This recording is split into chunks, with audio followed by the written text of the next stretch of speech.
ವೀಕ್ಷಕ ನಮಸ್ಕಾರ. ಈ ದಿನ ಏನು ನಾವು ನೋಡ್ತಾ ಇದ್ದೀವಿ, ಇದು ಬನ್ನೂರಿನ ಗರಡಿ ಮನೆ, ನಾಯಕರ ಬೀದಿಲಿರುವಂಥದ್ದು ಪುರಾತನ ಗರಡಿ ಮನೆ ಇದು. ಹಾಗಾಗಿ ನೂರಾರು ಪೈಲ್ವಾನ್ಗಳು ಇಲ್ಲಿ ವಿಶೇಷವಾಗಿ ತರಬೇತಿ ತಗೊಂಡೋಗಿರುವಂಥದ್ದು.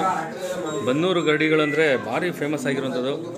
ಇಡೀ ರಾಜ್ಯದ ಎಲ್ಲ ಪ್ರಶಸ್ತಿಗಳ ಗೆದ್ದಂಥ ಹೆಗ್ಗಳಿಕೆ ನಮ್ಮ ಬನ್ನೂರು ಗರಡಿಗಳಲ್ಲಿದೆ. ಅದರಲ್ಲೂ ಕೂಡ ಮುಖ್ಯವಾಗಿ ಇಲ್ಲಿ ನಾಯಕರು ಬೀದಿಲಿರುವಂಥ ಒಂದು ಗರಡಿ.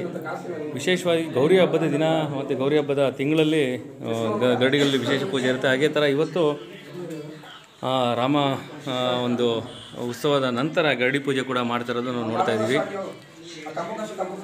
ತಾವೇನು ನೋಡ್ತಾ ಇದ್ದೀವಿ ಇಲ್ಲಿ ನಮ್ಮ ಬನ್ನೂರಿನ ಎಲ್ಲ ಗರಡಿಗಳಲ್ಲೂ ಕೂಡ ಇದು ಕೂಡ ವಿಶೇಷವಾದಂಥ ಒಂದು ಗರಡಿ ಮನೆ, ನಮ್ಮ ನಾಯಕರು ಬೀದಿಲಿರುವಂಥದ್ದು.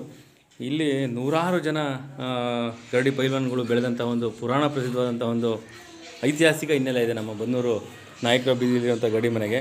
ಇವೆಲ್ಲ ನಮಗೆ ಕುರುಹುಗಳು ಸಿಗೋದೇ ತುಂಬ ಕಷ್ಟ. ನೋಡಿ, ಇದು ಎಷ್ಟು ವರ್ಷದಿಂದ ಇದೆ ನೋಡಿ. ಇದನ್ನು ಅವರು ಇದು ಮಾಡ್ತಾರಲ್ಲ, ಗದೆ ಥರ ಇರುತ್ತೆ ಅದನ್ನು. ಹಾಗಾಗಿ ಈ ಥರ ಒಂದು ನಿಜವಲ್ಲೂ ನಮಗೆ ಇದನ್ನು ವಿಡಿಯೋ ಮಾಡೋದಕ್ಕೆ ಒಂದು ಖುಷಿ ಆಗುತ್ತೆ. ಯಾಕೆಂದರೆ ಇವತ್ತು ನಮ್ಮ ಗ್ರಾಮಗಳನ್ನ ಕಾಪಾಡುವಂಥದ್ದು ಒಂದು ಈ ಥರ ದಾರ್ಶನಿಕರು ಒಂದು ಕಡೆ ಆದರೆ, ಒಂದು ಕಡೆ ನಮ್ಮ ಗ್ರಾಮಗಳಲ್ಲಿ ವಿಶೇಷವಾಗಿ ನಾವೇನು ನೋಡ್ತಾ ಇದ್ದೀವಿ ಅದನ್ನು ನೋಡಿ. ಇಲ್ಲಿ ಫಕೀರ್ ಸಾಹೇಬರ ಗರಡಿ ಹೊಸಕೇರಿ ಇದು. ಹಾಗೆಯೇ ಎಂತೆಂಥ ಗರಡಿ ಪೈಲ್ವಾನ್ಗಳು ಇಲ್ಲಿ ಇದ್ದಾರೆ ನೋಡಿ. ನಿಜವೂ ಖುಷಿ ಆಗುತ್ತೆ ರೀ. ನಮ್ಮ ಬನ್ನೂರು ಬಗ್ಗೆ ಹೇಳ್ತಾ ಇದ್ದರೆ ಎಷ್ಟು ವಿಶೇಷಗಳಿದೆ. ಇಡೀ ರಾಜ್ಯದಲ್ಲಿ ಬನ್ನೂರು ಮನೆ ಮಾತಾಗಿರೋದು ಈ ಥರ ಒಂದು ಪೈಲ್ವಾನ್ಗಳಾಗಿರ್ಬೋದು, ದಾರ್ಶನಿಕರಾಗಿರ್ಬೋದು, ಮತ್ತು ಎಲ್ಲರೂ ಕೂಡ ಈ ಒಂದು ಗರಡಿ ಮನೆ ನಿಜವಲ್ಲೂ ಖುಷಿ ಆಗುತ್ತೆ.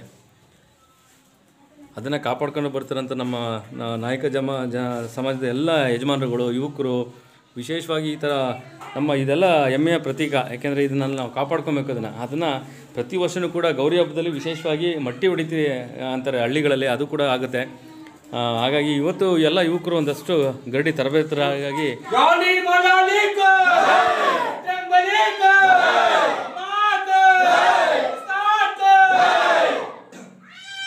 ಈ ರೀತಿ ಘೋಷಣೆಗಳ ಕೂಗಿ ಯುವಕರನ್ನ ಪ್ರೇರೇಪಿಸುವಂಥದ್ದು, ಅವರು ಕಲಿಯುವಂಥ ವಿದ್ಯೆಗಳಿಗೆ ಪ್ರೇರೇಪಿಸುವಂಥದ್ದು ಕೂಡ ನಾವು ನೋಡ್ಬೋದು. ನಿಜವಾಗ್ಲೂ ಖುಷಿ ಆಗುತ್ತೆ. ಈ ಥರ ಗರಡಿಗಳಲ್ಲಿ ಪೂಜೆಗಳ ವಿಶೇಷತೆ ನಮ್ಮ ಹೆಮ್ಮೆಯ ಗರಡಿ ಮನೆಗಳು.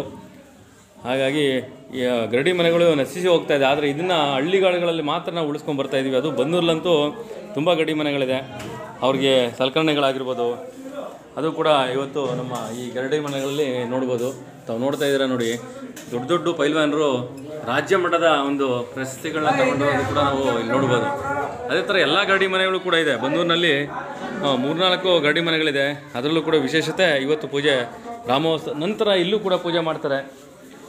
ಅದನ್ನು ನೆನೆಯುವಂಥ ಕೆಲಸ ಮಾಡ್ತಾರಂತ ನಮ್ಮ ಎಲ್ಲ ಯುವಕ ಮಿತ್ರರು, ಯಜಮಾನರುಗಳು, ನಾಯಕ ಜನಾಂಗದ ಯಜಮಾನರುಗಳು ಕೂಡ ಈ ಒಂದು ಗರಡಿ ಮನೆಯಲ್ಲಿ ಪೂಜೆ ಮಾಡುವಂಥದ್ದು ಕೂಡ ನೋಡ್ಬೋದು.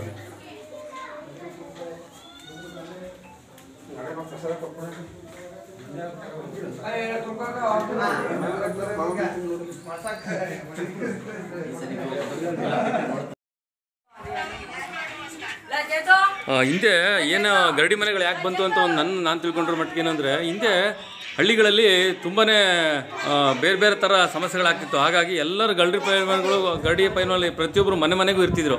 ಹಾಗಾಗಿ ಇವತ್ತು ಗರಡಿಗಳು ವಿಶೇಷವಾಗಿ ಇಡೀ ರಾಜ್ಯದಲ್ಲಿರುವಂಥದ್ದು. ಅದು ರಾಜ ಮಹಾರಾಜರುಗಳಿಗೂ ಕೂಡ ಗರಡಿ ಮನೆ ಅಂತಂದರೆ ಅಷ್ಟು ಫೇಮಸ್ ಆಗಿರ್ತಿತ್ತು. ಹಾಗಾಗಿ ಈ ಥರ ಗರಡಿ ಮನೆಗಳು ಪ್ರತಿಯೊಂದು ಗ್ರಾಮದಲ್ಲೂ ಕೂಡ ಇರ್ತಾಯಿತ್ತು ಆಗೆಲ್ಲ. ಅದರಲ್ಲೂ ನಮ್ಮ ಬನ್ನೂರಿನಲ್ಲಿ ಏನು ಅಂತಂದರೆ, ನಮ್ಮ ನಾಯಕರ ಬೀದಿನಲ್ಲಿರುವಂಥ ಗರಡಿ ಮನೆ ಆಗಿರ್ಬೋದು, ಎಲ್ಲ ಸುಮಾರು ಒಂದು 3-4 ಗರಡಿ ಮನೆ ಇದೆ. ವಿಶೇಷವಾಗಿ ಎಲ್ಲ ಕಡೆ ಇದೇ ಥರ ಪೂಜೆಗಳಾಗುತ್ತೆ. ಇಂಥ ಎಲ್ಲ ಸಾಧಕರಿಗೂ ನಾವು ನಮ್ಮ ಬನ್ನೂರಿನ ಜನತೆ ಹಾಗೂ ನಮ್ಮ ಬನ್ನೂರಿನ ಎಲ್ಲರೂ ಕೂಡ ಅವ್ರಿಗೆ ನಿಜವೂ ಒಂದು ಕೃತಜ್ಞತೆ ಇಟ್ಕೊಬೇಕು ಹೋಗಿ ನಾನು ಕೇಳ್ಕೊತೀನಿ. ನಮಸ್ಕಾರ. ನೋಡಿ, ಪುಟ್ಟ ಮಕ್ಕಳು ಕೂಡ ಒಂದು ಧಾರ್ಮಿಕ ಭಾವನೆಯಲ್ಲಿ ಅವರು ಇರ್ತಾರೆ ಅಂದರೆ ನೋಡಿ ನಿಜವೂ ಖುಷಿ ಆಗುತ್ತೆ. ನಮ್ಮ ಎಲ್ಲ ಫಸ್ಟು ದೇವರಿಗೆ ನೈವೇದ್ಯ ಇಟ್ಟು ನಂತರ ಈಗ ಮಕ್ಕಳು ಕೊಡುವಂಥದ್ದು ನೋಡಿ. ಎಲ್ಲರೂ ಕೂಡ ಭಾರಿ ಖುಷಿ ಆಗುತ್ತೆ ರೀ. ನಿಜವೂ ನಮ್ಮ ರಾಜ್ಯದಲ್ಲಿ ಅನ್ನದಾಸೋಹ ಅಂದರೆ ಎತ್ತಿದ ಕೈ, ಅನ್ನದಾಸೋಹಕ್ಕೆ ನಮ್ಮ ರೈತರು ಎತ್ತಿದ ಕೈ. ಹಾಗಾಗಿ ವಿಶೇಷವಾಗಿ ಇನ್ನೇನು ಹೇಮಂತರಾಮ ಹಬ್ಬ ಬರ್ತಾ ಇದೆ, ನಾಳೆ ಸಂಕ್ರಾಂತಿ ಹಬ್ಬ. ಇಡೀ ರಾಜ್ಯದಲ್ಲಿ ಹೇಮಂತರಾಮ ಹಬ್ಬ ಇವತ್ತು ಆಚರಣೆ ಮಾಡೋದು ಕೂಡ ನಾವು ವಿಶೇಷತೆ ನಮ್ಮ ಬನ್ನೂರಿನ ಹೆಗ್ಗಳಿಕೆಯಾಗಿರುವಂಥದ್ದು ನಾವು ನೋಡ್ತಾ ಇದ್ದೀರಾ.